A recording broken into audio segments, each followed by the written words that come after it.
Energi zikir itu memang ada, bukan main-main, bukan sekadar energi. Memang energi itu ada. Bagi orang yang peka itu memang bisa merasakan bahwa memang energi zikir itu memang memiliki energi yang sangat dahsyat.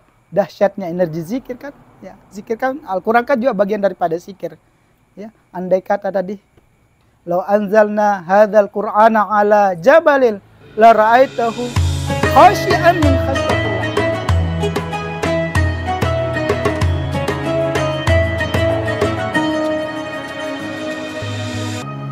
Assalamualaikum warahmatullahi wabarakatuh. Alhamdulillah. Alhamdulillahi ala ni'matil iman wa ni'matil islam wa ni'matil ihsan. Subhanaka la ilma lana illa ma 'allamtana innaka antal alimul hakim. Wa la hawla wa la quwata illa billahil aliyil azim. Allahumma salli wa sallim wa barik ala sayyidina wa maulana Muhammadin al-fatihi lima ugliqa wal khatimi lima sabaqa nasiril haqqi bil haqq wal hadi ila siratikal mustaqim wa ala alihi haqqa qadrihi wa miqdaril azim. Alhamdulillah, kita memuji kepada Allah, bersyukur kepada Allah Subhanahu wa taala atas segala nikmatnya kepada kita, terutama nikmat iman, nikmat Islam, nikmat ihsan, sehingga kita bisa hadir di tempat ini, di majelis yang mulia ini, majelis zikir dan majelis ilmu. Mudah-mudahan kehadiran kita di tempat ini mendapatkan rahmat dan ridha Allah Subhanahu wa taala, dan semoga kita tercatat sebagai golongan orang-orang yang senantiasa berzikir dan menyebut namanya.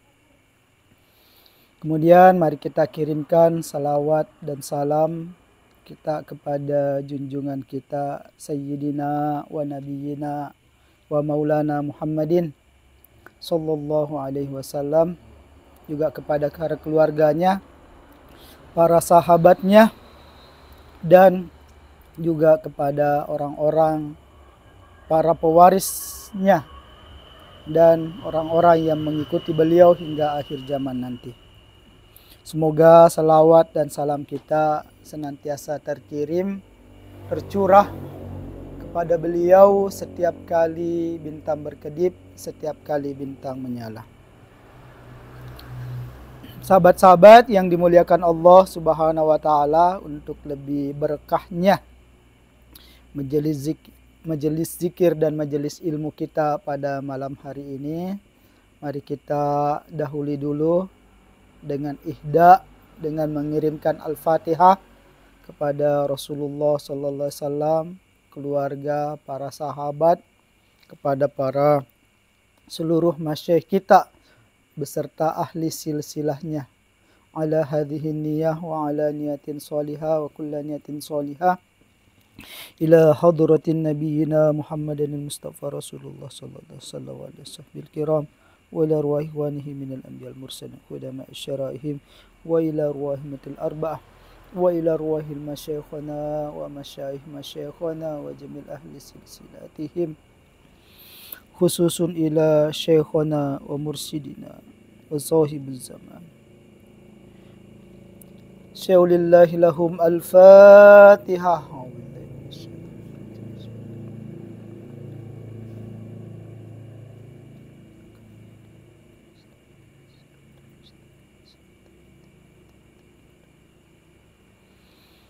Dastur ya Sayyidi, Dastur ya awliya Allah, madad ya rijal Allah, madad ya syekhana, madad ya sultan, madad ya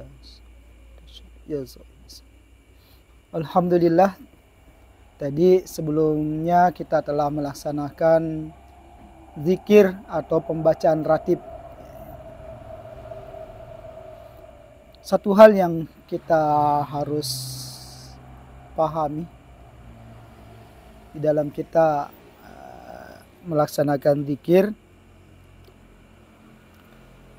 menurut ilmu tasawuf, ya, zikir itu secara umum bisa dikategorikan menjadi dua. Ada dua jenis zikir. Jadi dari banyak jenis zikir, wirid, dan lain-lain sebagainya. Jadi seluruh zikir itu bisa dikelompokkan menjadi dua kelompok. Kelompok yang pertama dikategorikan sebagai zikir hasanat. Zikir hasanat. Hasanat itu artinya kebaikan. Yaitu zikir, kalau kita mau bahasakan sederhana, zikir hasanat itu adalah zikir-zikir umum. Yang bisa kita amalkan, bisa kita lakukan kapan dan di mana saja. Zikir-zikir yang secara umum sudah diijazahkan oleh Rasulullah kepada seluruh umatnya.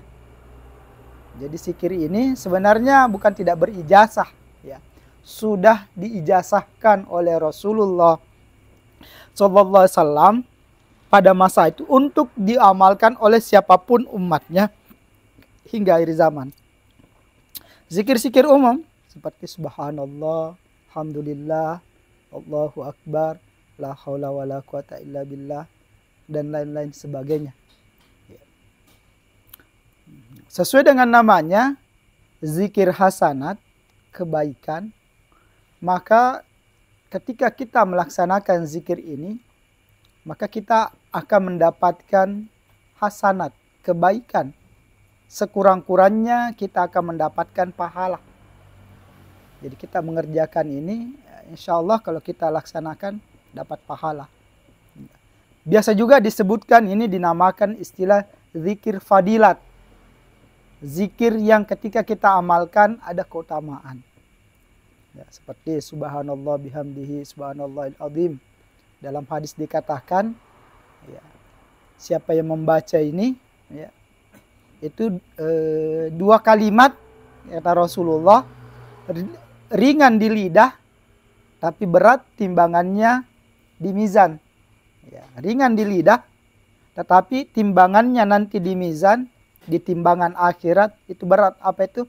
Subhanallah bihamdihi subhanallahil azim. Ya. Ya. Atau zikir-zikir yang orang sering istilahkan, ya, yang banyak diamalkan orang, zikir pagi dan petang, termasuk biasa disebut juga al-ma'thurat. Ya.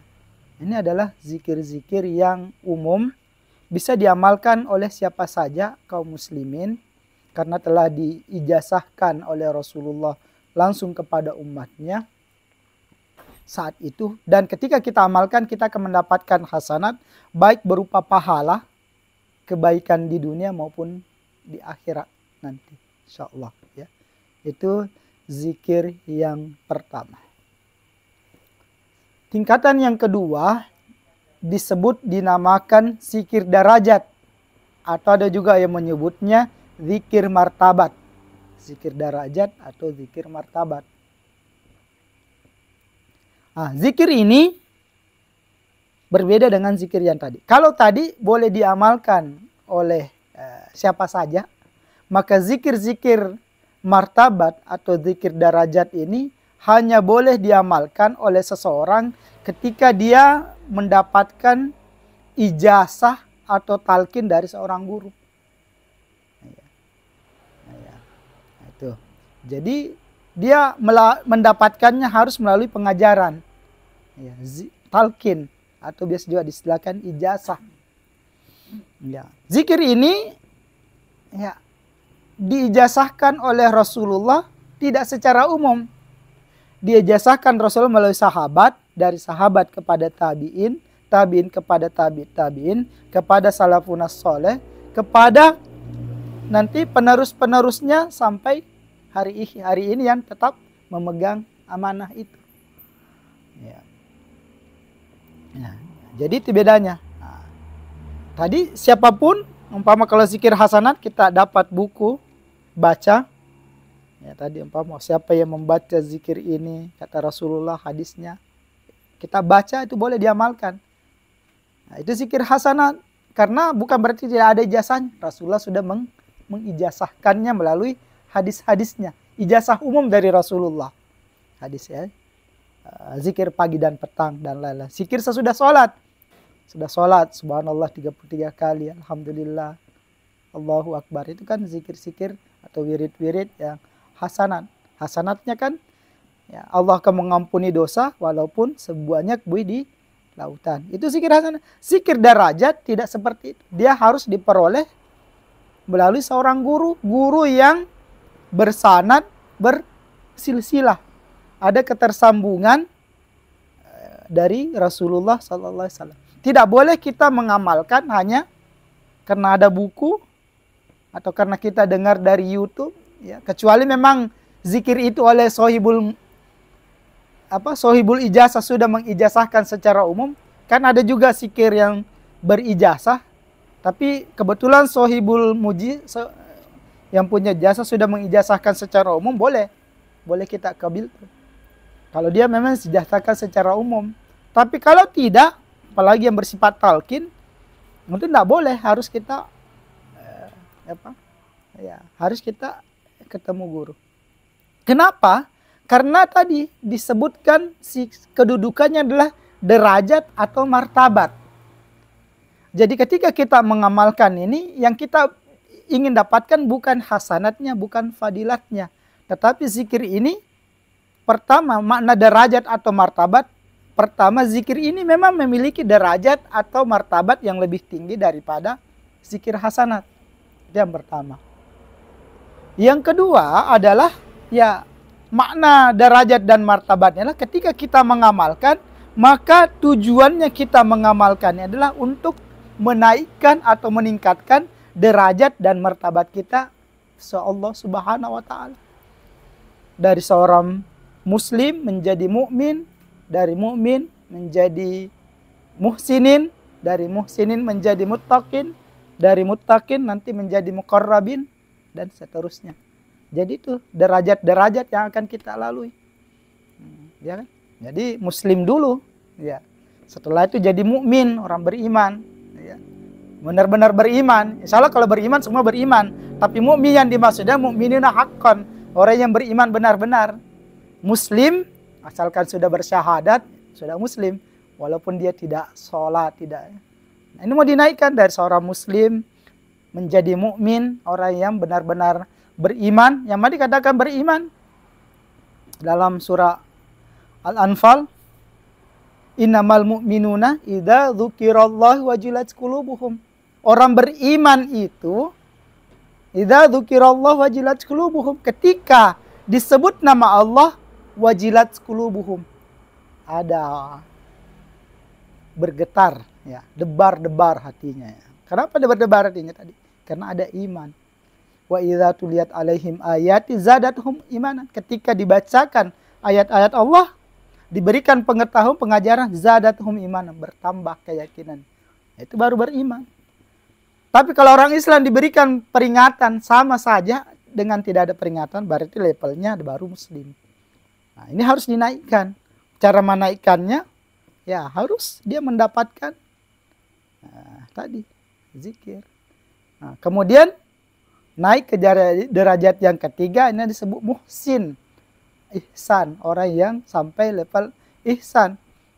Ya, ihsan kan disebutkan muhsin, ihsan derajatnya, muhsin orangnya. Apa ihsan itu? Anta bodallah kannaka tarah, fa illam takun tarahu fa innahu yaraka. Ihsan itu ya, apabila disebut nama Allah, anta budallah, dia menyembah nama Allah kannaka tarah, seakan-akan dia melihatnya. Fa illam takun tarahu, ketika engkau tidak dapat melihatnya, fa innahu yaraka, sungguhnya engkau menyadari bahwa dia melihat. Nah, kita ingin mencapai di sini. Dari tadi mukmin naik menjadi muhsin, ya, ada. Ini derajat-derajat. Nanti naik jadi muttaqin, orang-orang yang bertakwa, yang benar-benar bertakwa, muttaqin. Ya, nanti naik mukhlisin atau mukhlasin, orang-orang yang benar-benar ikhlas. Nah, nanti naik muqarrabin, orang-orang yang dekat dengan Allah. Nah, itulah para mungkin aulia Allah. Nanti paling tinggi adalah siddiqin. Ya. Derajatnya orang-orang yang ya betul-betul siddiq. Ya. Nah, ini kita ingin mencapai. Mungkin kita tidak akan mampu ya, karena kan bahasa kita tuwerijit yang bisa sampai menjadi aulia Allah itu. Minimal kita itu sampai kepada derajat muhsinin. Ya, muhsinin. Iman, Islam, iman, ihsan. Nah, itu. Ya, kalau bisa naik lagi ya. Kalau dibawa kepada kepada pendekatan tarekat, ya, ada namanya level nafsu lagi. Jadi zikir derajat juga itu kalau kita bawa ke pendekatan tarekat, berdasarkan umpama kita pakai teori atau pelajaran dalam tarekat Sammaniyah, manusia itu akan melewati, kita punya nafs atau jiwa ini kan harus tadi mau dinaikkan derajatnya. Derajat paling rendah itu namanya nafsul ammarah. Nafsu yang penuh dengan amarah. Amarah ini bukan sekedar rasa marah, tetapi jiwa yang senantiasa memperturutkan hawa nafsunya. Nafsu ammaratun bisu'i. Nafsu atau jiwa yang senantiasa menginginkan kepada hal-hal yang tidak baik, bisu'i. Jadi ini harus dinaikkan menjadi ke tingkatan nafsu yang kedua, namanya nafsul lawamah. Nah, ya. Nafsul lawamah ya inilah nafsu mungkin ya paling sekitar kita di sini. Hari ini beriman, besok hari ini taat, besok lalai dan lain-lain sebagainya. Ya, itu bahasanya ya yang muqallibal qulub, orang yang hatinya selalu berbolak-balik. Nah, itulah yang dikatakan orang berada dalam nafsul lawamah. Nah, ini kita harus naikkan lagi ke tingkat yang namanya nafsul mulhamah. Nafsu yang senantiasa mendapatkan ilham, mendapatkan petunjuk. Naik lagi nanti yang keempat, namanya nafsul mutmainnah. Ya, derajat nafsul mutmainnah, nafsu yang tenang. Yang disebutkan dalam Al-Quran, ya ayyatuhan nafsul mutmainnah. Ya. Kemudian naik lagi, nafsul mutmainnah, irjila rabbika radiyatan, berarti nafsu jiwa yang sudah mencapai radiyah, ridho. Kemudian lebih atas mardiyah. Mardiyah diridhoi. Ya, kalau ridho ya baru dia ridho. Kalau mardiyah Allah pun sudah ridho kepadanya. Yang paling tinggi nanti nafsul kamilah. Nah, ini yang tujuan. Jadi ketika kita mendapatkan mengamalkan wirid-wirid zikir dari seorang syekh, dari seorang guru, dari seorang mursyid, tujuannya yang zikir-zikir martabat atau zikir derajat ini tadi menaikkan martabat atau derajat kita. Yang mungkin nafsul lawamah kita ingin tingkatkan menjadi nafsul mulhamah. Dan harus ditingkatkan lagi menjadi sekurang-kurangnya mencapai derajat atau martabat nafsul mutmainnah. Kenapa harus sampai di situ? Karena dalam Al-Quran, irji'i ila rabbiki radiyatan mardiyah, adalah orang-orang yang tadi. Ya, jadi bahasanya yang bisa selamat itu hanyalah orang-orang yang sudah nafsul mutmainnah. Kalau masih mulhamah, belum ada jaminan kita selamat. Apalagi lawamah, apalagi ketika masih nafsul amarah. Nah, bagaimana caranya tadi? Dengan kita berzikir, mengamalkan yang sudah dapat. Yang sudah dapat ini diamalkan. Karena banyak juga orang terima zikir, kabiltu. Kalau dikumpul kumpulan ini mungkin begini tebalnya. Tapi tidak ada diamalkan. Ya, kolektor zikir ya. Banyak itu. Kolektor zikir itu kalau mau ditumpuk itu amalannya mungkin begini tebalnya, tapi tidak ada diamalkan. Nah, walaupun umpama kita dapatkan zikir cuma disuruh baca la ilaha illallah, la ilaha illallah, tapi kita bisa istiqomah, maka itu nanti bisa menaikkan derajat kita. Jadi yang sudah dapat, terutama yang sudah dapatkan talqin zikir, istiqomah, amalkan. Ya, amalkan supaya apa? Supaya naik derajat kita. Ya, untuk naik derajat kita minimal. Ya, ketika ajal datang, sekurang-kurangnya kita sudah sampai derajat nafsul mutmainnah. Ya, kalau pakai pendekatan tarekat, tarekat itu. Ya. Atau kita minimal mencapai derajat muhsinin. Orang-orang sudah sampai level ihsan. Itu yang kita inginkan. Ya, maaf. Ya, pertanyaannya adalah, apa bedanya zikir umum? Kenapa zikir khusus ini atau zikir martabat ini, zikir derajat ini harus didapatkan secara talqin? Kenapa tidak cukup umpama? Kenapa sih bedanya? Maksudnya begini. Toh kan kalau saya dapat datang menghadap di guru, kan paling dia bilang baca la ilaha illallah, caranya begini. Saya baca juga di buku, oh begini caranya. Apa bedanya? Nah, ini jadi pertanyaan bagi orang-orang yang tidak paham. Bagi orang-orang yang tidak paham. Bagi orang-orang yang tidak paham, itu hanya memahami zikir itu sebatas kalimat, bacaan, dan metode. Ya, saya ulang. Bagi orang-orang yang tidak pernah mendapatkan talqin zikir, atau tidak pernah mendapatkan ijazah zikir, dia hanya akan memahami zikir itu sebatas bacaan dan metode. Metode maksudnya cara mengamalkannya begini. Dia tidak paham bahwa zikir itu selain dia adalah bacaan dan metode cara mengamalkan, zikir itu ada sirnya dan ada nurnya. Ada sir, rahasianya. Ada nurnya, ada cahayanya. Kalau Anda dapat zikir dari buku, kemudian Anda amalkan, tanpa melalui talqin, yang saya maksudnya zikir khusus ya, zikir derajat tadi, maka yang Anda dapat, yang Anda ketahui adalah hanya bacaan dan cara mengamalkannya. Ya. Apalagi zaman sekarang kan banyak, bisa saja, oh cara mengamalkan zikir Naqsabandiyah, oh begini cara. Cara mengamalkan, oh begini, oh bacanya la ilaha illallah, gerakannya begini. Bisa didapat, banyak di internet, bisa kita dapat bu.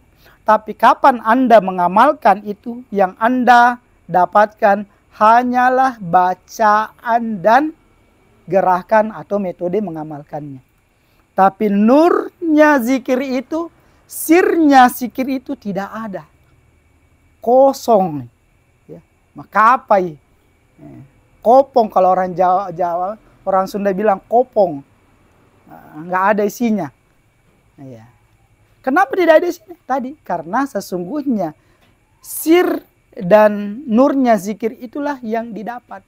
Jadi ketika kita dapat bertalqin zikir dari seorang syekh, dari seorang mursyid, ya, mungkin telinga kita mendengarkan, oh ini bacaannya, oh begini caranya. Telinga kita mendengarkan, otak kita menyimpan, menginformasi, menganalisis begini. Tetapi secara ruhani, pada saat seorang syekh mengajarkan zikir, mulutnya berkata begini, tetapi pada saat itulah dalam pengajaran itu, tanpa kita sadari, tanpa kita ketahui, sir dan nurnya zikir itu masuk meresap ke hati. Jadi sir nurnya, jadi begini, ucapannya syekh itu ditangkap telinga, masuk di otak, jadi. Tetapi dari kalbunya syekh itu, nurnya zikir itu, dari kalbunya syekh itu terpancar masuk ke dalam kalbu kita. Ini harus dipahami. Makanya pentingnya talqin. Inilah makanya pentingnya. Atau istilah lainnya juga baiat. Atau istilah lainnya ijazah. Nah, ini yang tidak dipahami orang. Katanya buat apa saya ini? Karena dia tidak paham tentang sir dan nur zikir ini. Nur dan sir itu hanya tumpah heart to heart connection. Apa? Dari hati ke hati. Dari hatinya mursyid tumpah atau masuk ke dalam kalbunya murid. Makanya kemudian ketika dia mengamalkan zikir itu beda. Akan beda hasilnya, akan beda rasanya. Orang yang membaca la ilaha illallah, ya biasa istilahnya tahlilan ya. Tanpa malah, ya biasa kan kita diundang, yuk kita tahlilan. Di sini kan jarang orang tahlilan, tapi seperti di Jawa itu ada kegiatan tahlilan. Bahkan kalau di Jawa itu, sebelum berdoa biasanya saya pengalaman kalau sholat berjamaah di Jawa, khusus maghrib dan subuh itu setelah Allahu Akbar, sebelum orang berdoa sini kan Allahu Akbar. Sholat 3 kan langsung. Di Jawa itu langsung lagi zikir, la ilaha illallah. Kadang 33 kali, kadang sampai 100. Tapi saya katakan, orang yang mengamalkan zikir la ilaha illallah tanpa talqin, ya 1000, jangankan 1000, 1.000.000 kali. Dengan orang yang mengamalkan zikir kalimah la ilaha illallah 10 kali, masih lebih berat, masih lebih berat nilainya atau timbangannya orang yang mengamalkan zikir la ilaha illallah dengan yang pernah mendapatkan talqin. Dia baca 10 kali, ini 10 juta, masih lebih berat nilainya. Kenapa? Tadi karena zikir, sekali lagi, zikir yang didapatkan dengan talqin itu ada bersamanya nur dan sirnya zikir itu. Sir nurnya zikir ini kan ya itulah tadi mengalir melalui pipa-pipa atau yang kita sebut dengan istilah sanad. Jadi ketika Rasulullah mengajarkan zikir la ilaha illallah umpama kepada Sayyidina Ali, Sayyidina Ali kan ya dia mendapatkan, bukan saya, kalau kita bacakan hadisnya, ya, hadis sahihnya kan tutup matamu, ikuti saya. Itu secara lahiriah, tapi secara batinnya Rasulullah, kalau bahasa kita sekarang terdownload itu nurnya zikir itu ya, masuk. Jadi masuk nur zikir itu sirnya ke dalam kalbunya Sayyidina Ali bin Abi Thalib. Ketika Sayyidina Ali bin Abi Thalib mengajarkan kepada Hasan Al-Basri ya, kalau tidak salah, Anda kan lebih tahu silsilah Anda ya. Hasan Al-Basri ikut dia nurnya, kemudian kepada Ma'ruf Al-Kharki, kepada Junaidi Al-Baghdadi, mohon maaf kalau salah urutannya. Pokoknya intinya kepada seluruh silsilah-silsilah itu sampai kepada, maka mengalir terus nur dan sirnya zikir itu sampai kepada Puan Makkah. Dan ketika Anda berbaiat, Anda mengambil talqin zikir la ilaha illallah dari Puan Makkah mengajarkan zikir itu. Tapi seperti saya katakan tadi, telinga Anda mendengar, oh zikirnya la ilaha illallah, cara mengamalkannya Anda dengar, Anda pasang di otak, itu secara lahiriah. Tetapi secara batiniah, Puan Makkah menanamkan nurnya zikir, sirnya zikir ke dalam kalbu kalian. Sehingga ketika kalian andai kata Anda mungkin terbiasa mengamalkan dulu, mengamalkan zikir la ilaha illallah, kemudian setelah berbaiat, Anda akan rasakan bedanya. Oh, beda ada energinya. Kalau saya istilahkan kembali Puan Makkah sering, ada energinya. Kalau kita peka memang kita bisa merasakan bahwa energi zikir itu memang ada, bukan main-main, bukan sekedar energi. Memang energi itu ada. Bagi orang yang peka itu memang bisa merasakan bahwa memang energi zikir itu memang memiliki energi yang sangat dahsyat. Dahsyatnya energi zikir kan. Ya, zikir kan Al-Quran kan juga bagian daripada zikir. Ya, andai kata tadi, "Lau anzalna hadzal Qur'ana ala jabalil la ra'aitahu khasyi'an min khasyatillah." Andai kata Al-Quran ini diturunkan kepada gunung, maka gunung itu akan hancur lebur.